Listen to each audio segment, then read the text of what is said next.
ngaturaken sugeng riyadi nyuwun pangapunten sedaya kalepatan Mas Gareng. Ijih sami-sami Pak Yoyo.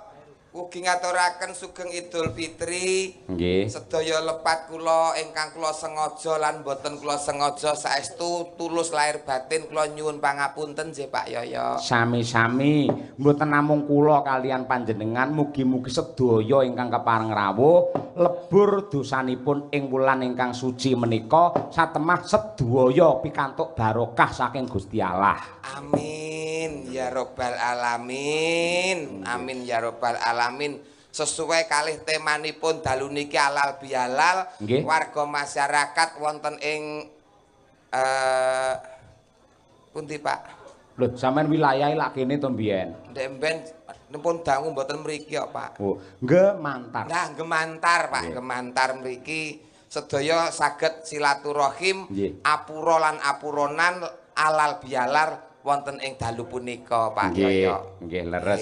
Lah tembung minal aidin wal faizin niku sejatosipun donga Mas Gareng. Oh, ngoten to Pak. Yang artinya adalah semoga kita kembali suci dan dalam keberuntungan. Jadi artinya kok mboten maaf lahir batin ini mboten. Oh, ngoten nggih. Semoga kita kembali suci dan dalam keberuntungan. Jadi saling mendoakan yang terbaik. Nggih, oh ngono iku dongane minal aidin wal faizin. Nggih. Menawi halal bihalal. Halal bihalal niku halal entuk, bihalal ya entuk tegese oleh karo oleh. Niku lak sing praktis, Pak. Lah yen sampean piye? Oh, nek sing praktis mau mikir nggih ngoten niku, Pak. Gosek ta gosek. Aja kaya ngono. Lah, anaknya aku ora ngerti aku tak takon karo panjenengan. Halal bihalal. Nggih. Hanya ada di negara kita tercinta Indonesia. Mergo iki budaya ya. Budaya Pak niki. Budaya lan tradisi. Lalu negara-negara lain berikut mencontoh acara ini utawa budaya ini. Saking apike budaya niki ditiru dening negara-negara sanes niku lho Pak. Upamane ngendi wae? Malaysia, Singapura lan sanes-sanese niki pun ngenten halal bihalal. Sampeyan kok ngerti? Lho tangga kula teng Malaysia kathah kok. Salah satune Upin Ipin nika Pak. Iya. Biasanya dilakukan setelah sholat Idul Fitri. Leres. Nggih napa nggih? Nggih. Nggih, Pak. Non? Harus dengan ikhlas lahir dan batin untuk memberikan maaf dan memaafkan. Terakhir Lalu bersama-sama bertekad untuk bersatu kembali, tidak membuat ataupun mengulang kesalahan yang sama. Halal bihalal diselenggarakan oleh warga masyarakat Gemantar. Apakah terjemahan Gemantar? Waduh Pak, ora siap nek iki kula Pak. Lho sing miwiti jenengan kok mau ngoncaki tembung kok. Ngerti ya aku mau ora malah gawe jugangan dhewe ngeten iki. Lah iya, ning kudu tanggung jawab jenengan iki seniman sing cerdas, cepat, tepat, akurat. Gelem guyub, gelem rukun lan gelem bersatu, beda pendapat ora pegat, beda penemu ora padu, beda pilihan Gemantar ora bakal rusak sing bebrayan tepuk tangan. Tepuk tangan Gemantar. Wah, cerdas nadyan spontan jos kaya ngono kok. Nggih nggih kemringet Pak ngeten niki kok Pak. Iya. Manfaatkan momen yang baik setelah lebaran untuk saling maaf memaafkan malam hari ini. Hebat. Terakhir tartamtu wonten hiburanipun. Inggih menika Ki Dalang Kondang putra Ustad putra Dalang inggih menika Ki Cahya Kuntadi. Iya nggih. Selamat. Sik aja marem dhisik. Anane halal bihalal terjadi sponsornya adalah Ibu Supatmi.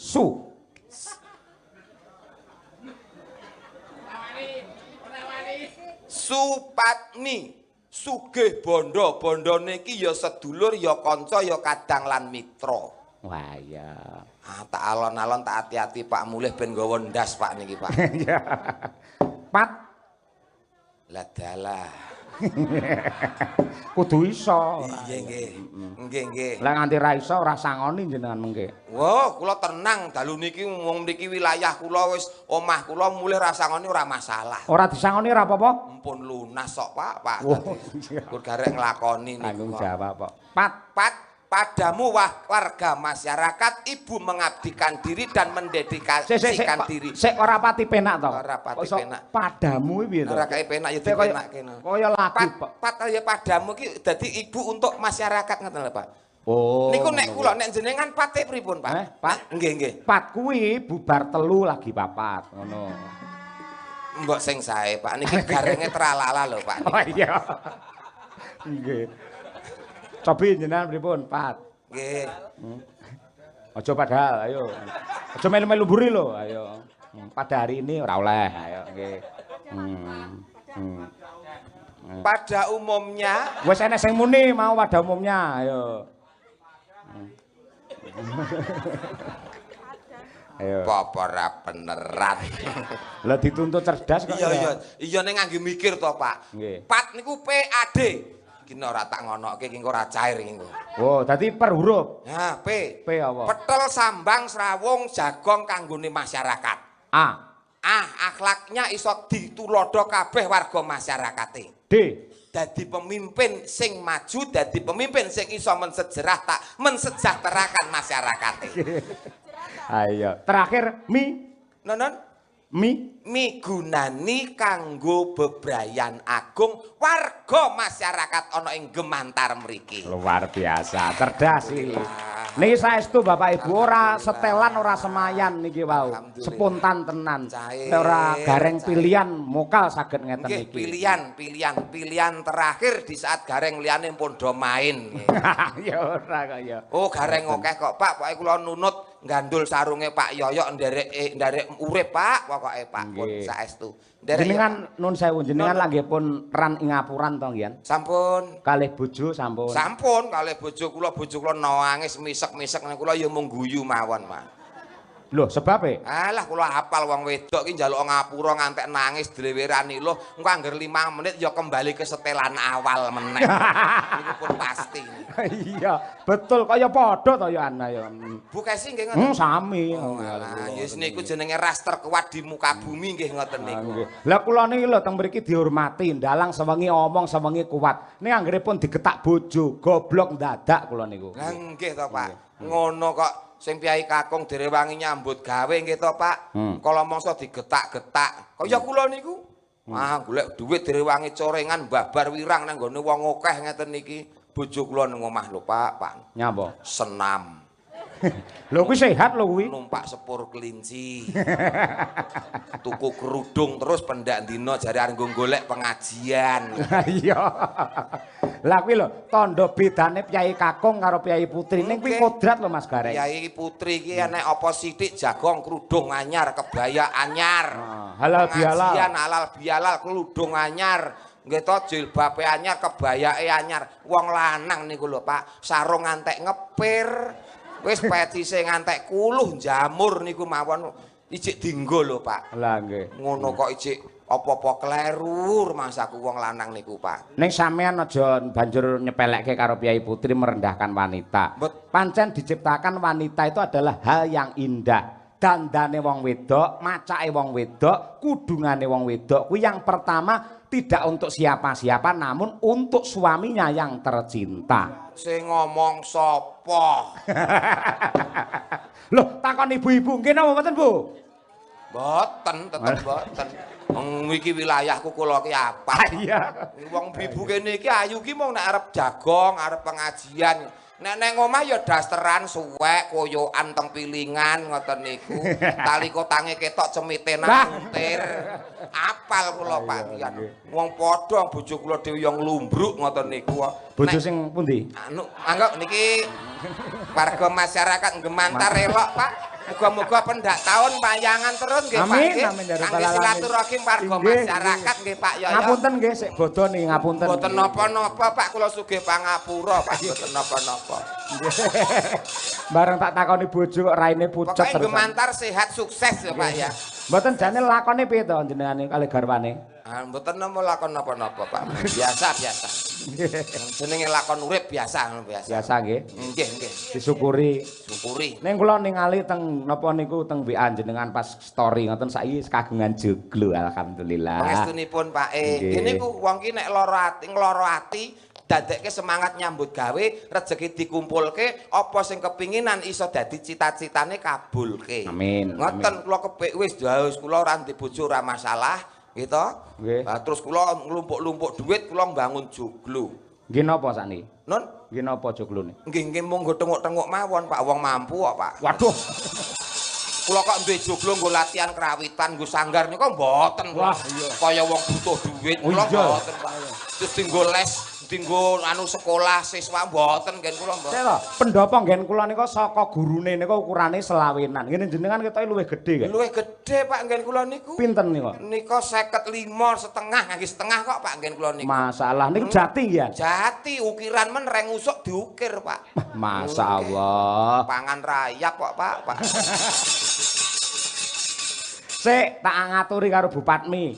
Anu Ibu Hajah Supatmi. Nggih Bu Hajah Supatmi. Song-song agung sing ngasta jejere adil wonten ing anu mriki Gemantar garwanipun ngoten lho Mas garwane Pak. Nek telepat kula nyuwun pangapunten nggih Pak. Mboten, ngeten lho Pak Lurah. Nggih. Niku nggih. Nggih. Kagungan Mbak Yu. Naminipun Bu Hajah Supatmi. Oh, berarti kleru catetanku. Dadi Bupatmi dudu Bu Lurah. Benten. Nak nuki nek njaluk keterangan sing cetha to Le. Iki kok. Kowe gur ngono tok 450 luput. Isin to Pak iki. Ah iya. Monggo dumateng Ibu Hajah Supatmi katuran minggah wonten pepanggungan. Piyayinipun menika budaya Mas Gareng. Estu budaya. Lah nek ora budaya ya nggih mboten nanggap wayang lho Pak. Lho, mboten nanggap tok. Nembang mawon pinter. Bu Supatmi niki. Ya mboten percaya to? Cobi. Ah, dibuktekke. Monggo Bupatmi katuran pinarak wonten ing pepanggungan sekedap kemawon Bupatmi. Kudu serawung kudu kenal kalih Bu Hajah niki. Monggo Bu Hajah. Nggih. Dedek.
Jan serasi lho, ki ora kencan ning serasi.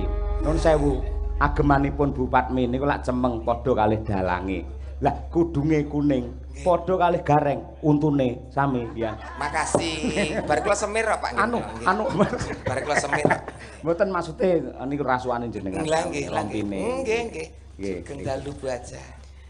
Sugeng dalu Pak Gareng. Masya Allah, subhanallah, alhamdulillah, Allahu Akbar. Ngapa? Piyayi kok mirip kados garwane jenengan iki. Alah, Pak bojo kula mekrok kok, Pak. Ah iya malah iso mabur no. Sehat Bu Hajah. Sik to. Mbok lha mekrok rasane apa to bojoku kok iso mekrok mabur iki? Lah mekrok biasane lek suwi kan mabur ngono kae.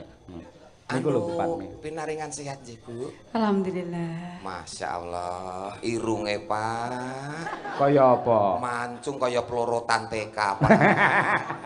Ah nggih, niku piyayine sing ngersake, mangke kula nyuwun anu nggih Pak Dalang dagelane Gareng Tralala. Sing ngersake Bupatmi kula namung menghubungkan. Ayo matur nuwun. Matur sembah nuwun nggih Bu, sampun paring rezeki dhateng kula. Tegesipun panjenengan ikut andil mengentaskan kemiskinan nggih. Sami-sami. Lek salaman aja suwi-suwi. Ayo Piyai iki nek sugih parfume, Pak. Apa? Wangine luar impor niki, Pak, impor. Napa mereke? Ketoke Charlie nih, Pak. Nggih, nggih. Nah, bojone jenengan lagi parfumi ya wangi. Bojone gapuk iki coba-coba. Nggih. Masya Allah. Napa? Fresh care, Pak. Kayak kecampuran bal pirik sithik ngeten. Nggih.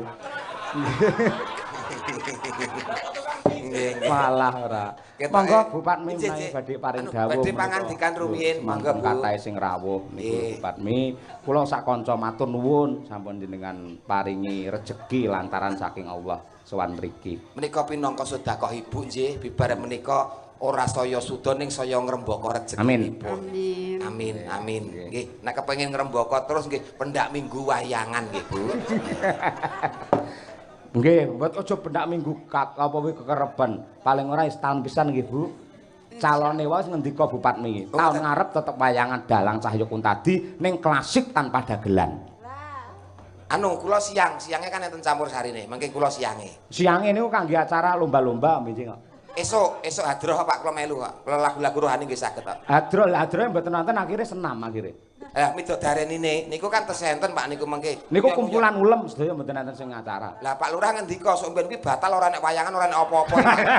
Ben sisan sing ramangan ben. Apa-apa kudu nilapke ae.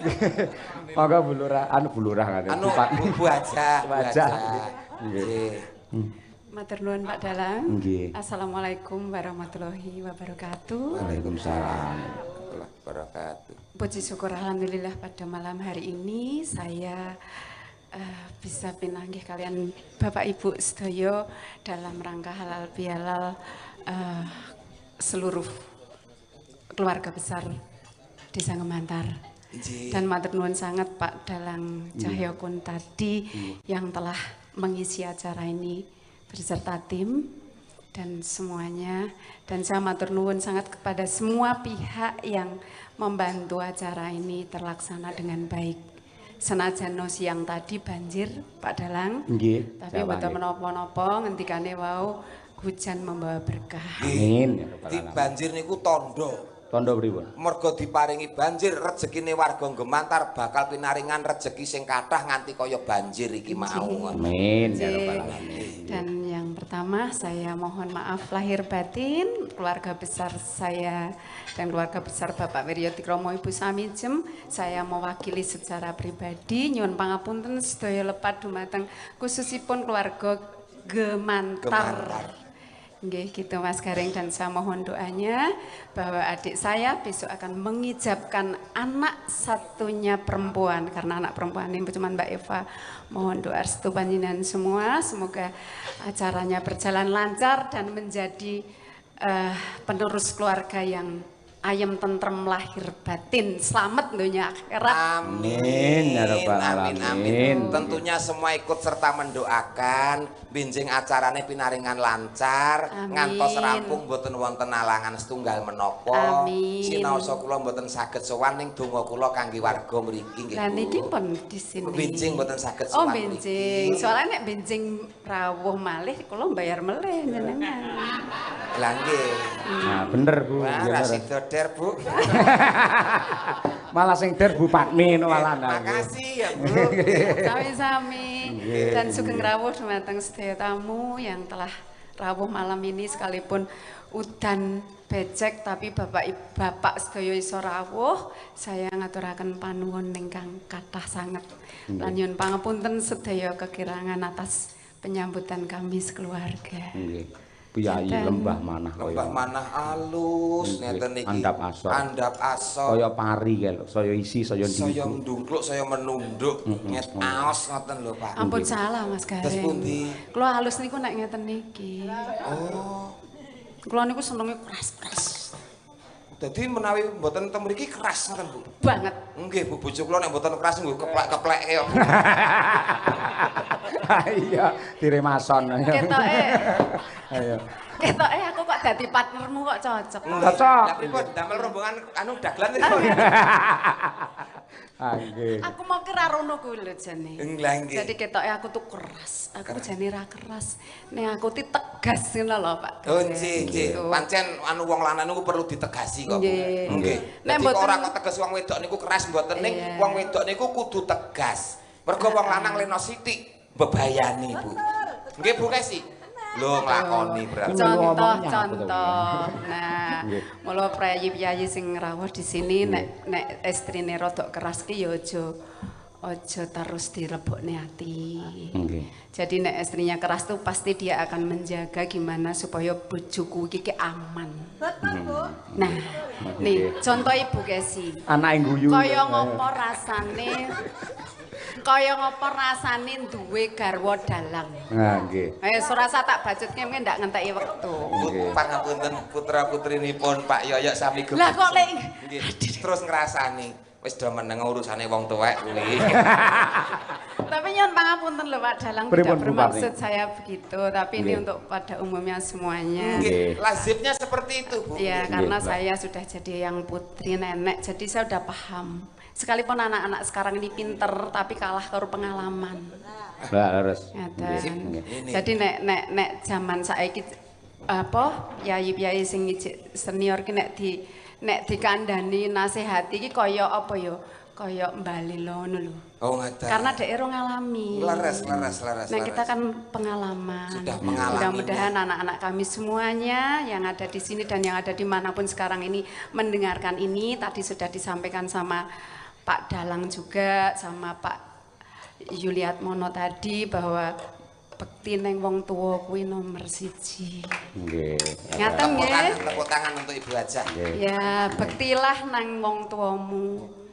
Engko bakale wengko mulya. Sekali lagi untuk Bu Haja, tepuk tangan. Matur nuwun. Ya, Jak. Ngaten Pak. Saniki jenengan nembang. Nggih, Kula nyuwun kado kagelem nampel. Kabar saking Mbah Google menika panjenengan ugi mahir dalam menyanyi kok Bu. Monggo Bu. Mboten mahir, tapi kula niku seneng ngrungokke dadi melu-melu. Nek tadi swantene Pak Ustadz tadi apik ya.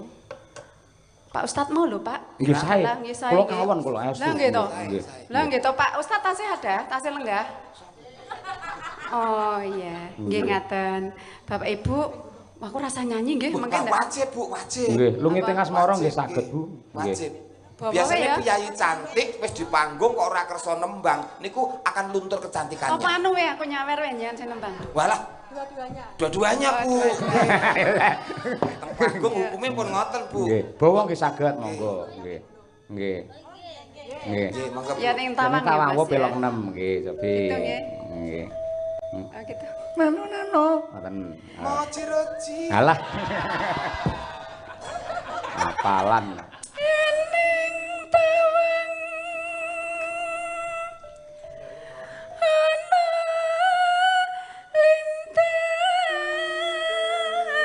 Wah. Elak iki Jan. Ya iki lho sing Kripto Mendes. Ayo. Luar biasa. Ternyata saya nggih Pak nggih Bu Haja. Sae. Nggih. Masya Allah. Nggih, nggih. Mbok dijak dadi sindene Pak. Bayarane piro? Malah bayari lho Pak mengke. Iya. Ayo. Neno. Ayo. Wong bagus aku ngenteni.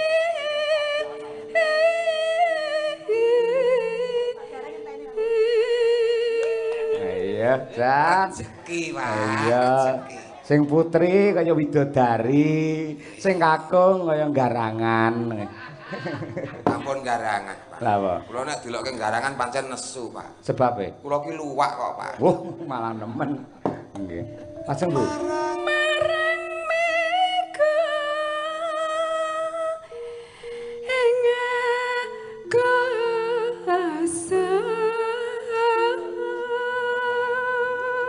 Suaranya ini lho Pak. Pripun? Jadi kaya iya kaya ora ngoten iki.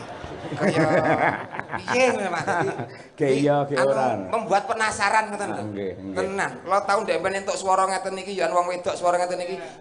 Akhirnya terus BPKB sertifikat ilang kabeh. Pak. Iya. Ah iya. Sentakane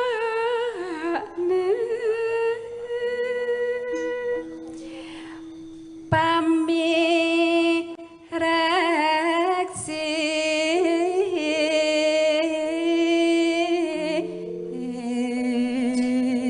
leres ke mboten? Mboten sampun. Monggo pun leres kok Bu Haja nggih, pun leres. Janji, janji. Madang.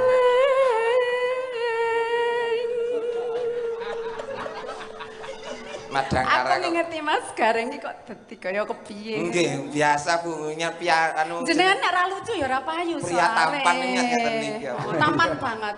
Bengi iki Mas nyen tampan dhewe. Soale piyayi sing ganteng-ganteng ning kene ora payu.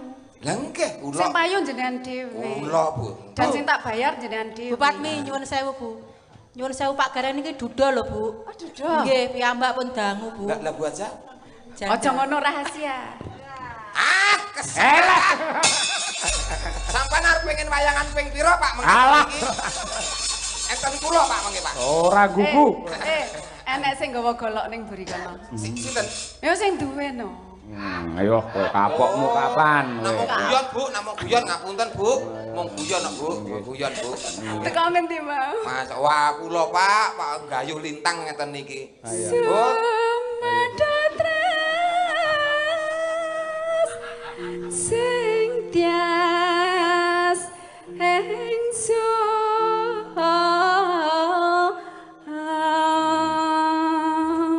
Namung estu ta Bu? Kabaripun. Sing ndi? Single saestu. Engko nang mburi wae tekoke. Anu krono Tak celokke lho engko ben disawer lho. Kowe Oh, enten no. pengen digawake golok apa digawake saweran? Gawake duit mawon Bu, gawake duit.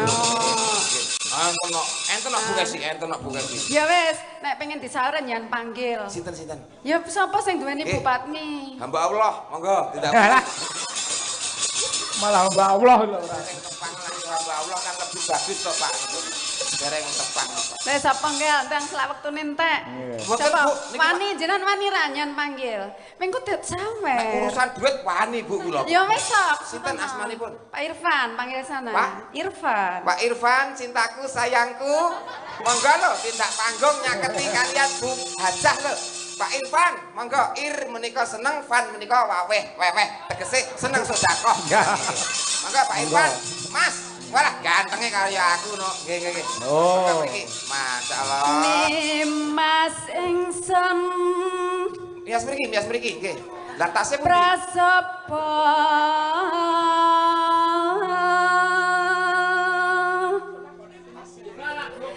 sineksenan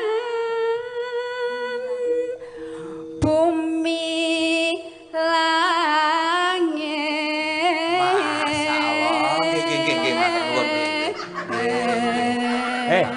Bagi jane dagelan apa copet? Lenten apa to, Pak? Lah ape telur saut lho. Niki sawerke kula kok. Dang. Terus ripun? Bedap, monggo. Pak Irfan, sehat selalu nggih, Pak. Nggih. Oh, mati niki. Yes.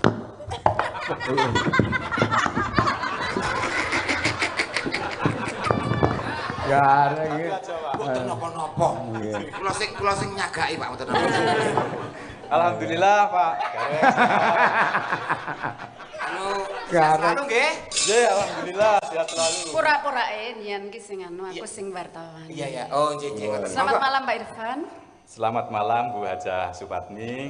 Gimana kabarnya malam hari ini? Alhamdulillah Bu Hajah sehat selalu. Silakan Bapak menghadap ke kamera Bapak. Apakah Anda baik-baik saja? Alhamdulillah, I am fine Bu Patmi. Mriko Pak disapa Pak, mriko Pak. Sapa iya. Pak? Pak Irfan mriko disapa. Mriko nggih. Oh, alah. Agak kok angel kaya. Angan. Nah, ya dah. Wis Alhamdulillah ndang siap, ndang Bu Hajah. nyawer Mas Gareng ndang medhuk. Engko ben ndang rampung. Lah nggih sehat ta, Pak? Alhamdulillah sehat. Mikir ndi coba? Lho sampean milih sepundi waton cocok regane? Halo. Makasih. Niki lho, Pak. Niki. Halo. Imamnya ini imam calon imamnya Bu Hajah menika. Oh. Pak Irfan. Oh, nggih. Radi mriki mawon. Nggih. Lah niki mengke terus latihan nemokke manten. Iya. Gladi bersih nggih sesuk. Tangis sing tias. Aduh. Suaraku dadi metu ya. Oh, mau dereng metu. Ora metu mau nggih. Wah, nggih. Mas sampean bagian ngetokke tenan Pak, tenan. Luar biasa.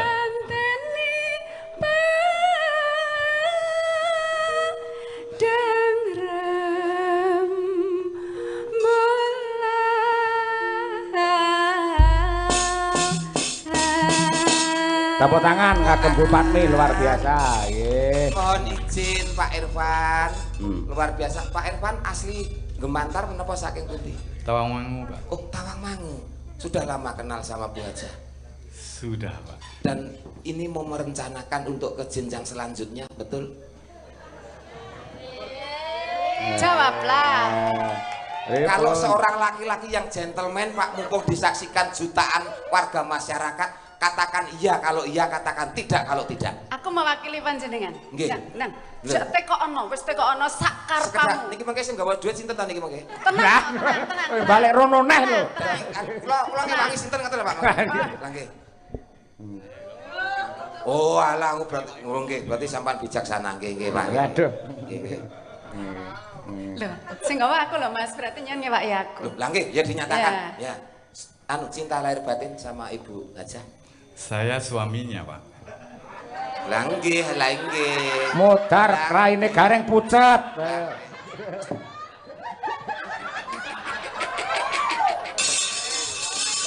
Ayo. Lah nggih, maksudnya kan menjadi suami kan cinta tuh Pak kali Bu. Ngene Pak. Kita Pak. Omongannya wong Saya kisinan. sangat mencintai istri saya. Lah alhamdulillah, alhamdulillah. Jujur terus terang yang paling dicintai, yang paling disukai bagian mana Pak? Maksudnya kalau yang paling dicintai, karakternya itu luar biasa. Luar biasa. Beliau sangat dermawan, Ya. pekerja keras, Nggih. sangat tangguh. Nggih. Tangguh. Mungkin 1 juta banding 1 atau 10 juta banding 1. Luar biasa. Luar biasa. Tapi begini Pak Irfan. Sebelum jenengan naik, Pak Gareng tadi celutak jaraki Bu Patmi. Wah, berarti honornya mungkin dipotong mawon, Pak. Potong. Memang saya tadi mohon maaf ya Pak, mumpung masih lebaran ya Pak, jangan dipotong, mohon maaf. Memang saya tadi celutak, tapi karena saya disuruh oleh dalangnya Pak. Wah, berarti dalangnya yang dipotong ini. Dalangnya disuruh masyarakat Pak. Masyarakat tidak bisa, kita kalah sama masyarakat. Jadi memang luar biasa Pak Dalang, saya sudah sangat mengagumi beliau. Nggih. Prestasinya luar biasa, pencapaiannya juga luar biasa. Dermawannya nggih luar biasa. Saya di dekatnya saya Mohon tahu. izin Bapak bisa mengungkapkan rasa cinta Bapak melalui pantun. Ya, mangga. Cumi-cumi ikan lele. Bu Haja Supatmi, I love you le. Mangga, Pak. Mangga, Pak. Anakku. Pohon beringin dari Jepang. Cakep. Ah, Musim dingin tidur seranjang. Cakep. lah terus Saya jadi lupa Pak. si Dot, lah turunnya tang mriki ta betul? Istriku yang paling cantik Ibu Supatmi. Jalan-jalan bersama-sama ke Jepang. Oh. Itu nyambung ya. Orang nyambung. Neng kanggone wong duit-duit niku tetep nyambung kok, Pak. Tetep nyambung. Luar biasa Pak Dalang, jadi Mbak Nuwun. hal yang dikagumi, beliau sangat dermawan, beliau Nggih. sangat rendah hati, beliau sangat baik hati, kepeduliannya terhadap masyarakat banyak, Sip. sangat menginspirasi. Saya suaminya terinspirasi gitu, maksudnya hal-hal yang sangat bagus dan pencapaiannya juga luar biasa. Bisa 1 juta orang, bisa 10 juta orang Pak. Iya. Bisa dicapai sama Bu Supatmi. Jadi luar biasa lah, kita doakan beliau. Iya. Semoga sehat selalu, Amin. Amin. diberikan rezeki yang banyak, yang Amin. melimpah ruah, Amin. yang barokah, Amin. Amin. diberikan umur yang panjang, yang barokah. Amin. Semoga apapun yang dilakukannya bermanfaat untuk orang banyak dan Amin. masyarakat banyak. Ini luar biasa loh, Bapak. Pripun? Beliau ini kalau manggil Ibu Haja itu beliau, ora kok Anda, ora kok kamu. Beliaunya Bu Haja. Luar biasa, padahal ini suaminya loh. Oh. Itu bentuk ketakdiman apa memang takut Pak nih kan? Tapi saya jujur dari hati saya yang paling dalam, maksudnya sangat mengagumi pencapaiannya gitu. Pencapaiannya luar biasa, saya yang laki-laki saya tidak mampu. Belum bisa mencapai seperti beliau. Jadi selama ini sama tidak mampu ya Pak ya? Ya, belum bisa menandingi kehebatannya. Ini luar biasa. Bagaimana kalau kita sama-sama minum biomoringa? Alah. Toh iklan. Semoga selalu sejahtera Pak, guyub rukun. Betul. Nah, gayung bersambut Pak. Ibu tadi sudah nembang. Mohon izin untuk Bapak Irfan juga harus berkenan nembang juga. Ngoten Pak. Lah pripun Pak Irfan? Gimana Pak? Bobot timbange lho. Nah, yo. Wis Pak Garing wae sing nembang ndak wektu entek. Jenengan nyawer aja. Nek Pak kula wae. Nembang apa? Setia Tuhu? Oh, Caping Gunung. Caping Gunung. Mantan. Oh, nggih, Caping Gunung. Ya. Slendro berarti nggih. Dadi pelok slendro. Nggih. Wah, aku lek bisi ibu. Kese yang bantu Nek bisi pripun Pak? Kula bisi ibu kese ngono kuwi. Ngono. Kula nek bisi bojo kula malah kula mut kupinge. Nah. Mangga Bu. Mama. Ayo. Dek jaman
Dangdut nih sok bareng-bareng. Ya.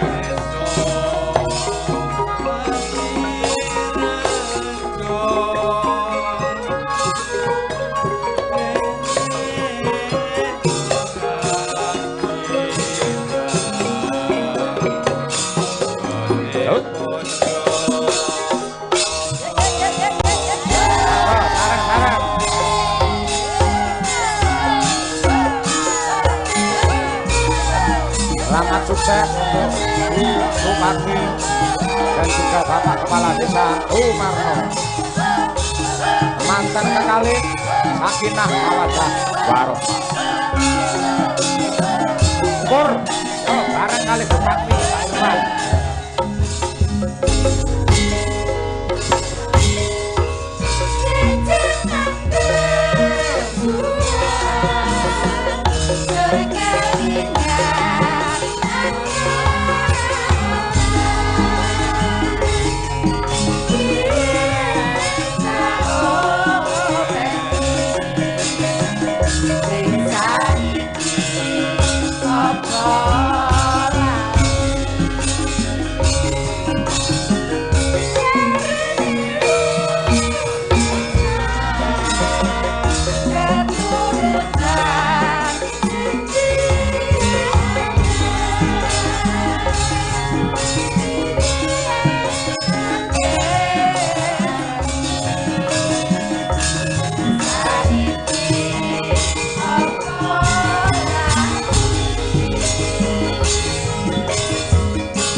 Tepuk tangan yang meriah.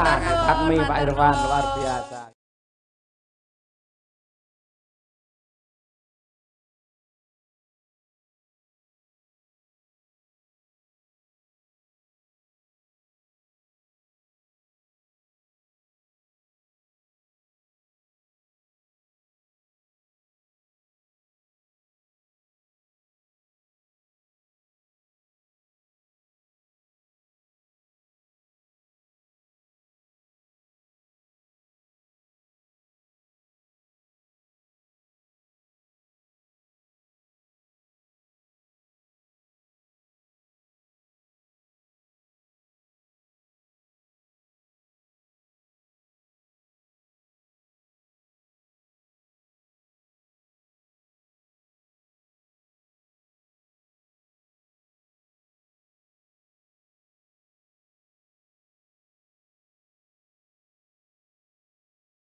Sagung Pro punden tamu ingkang tansah sinebut ing pakurmatan.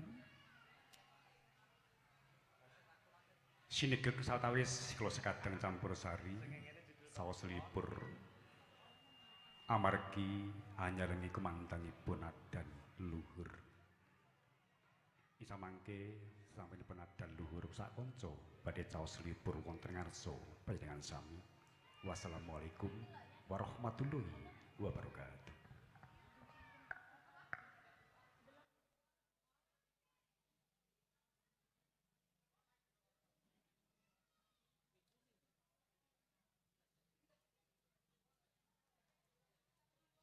Cek, tes.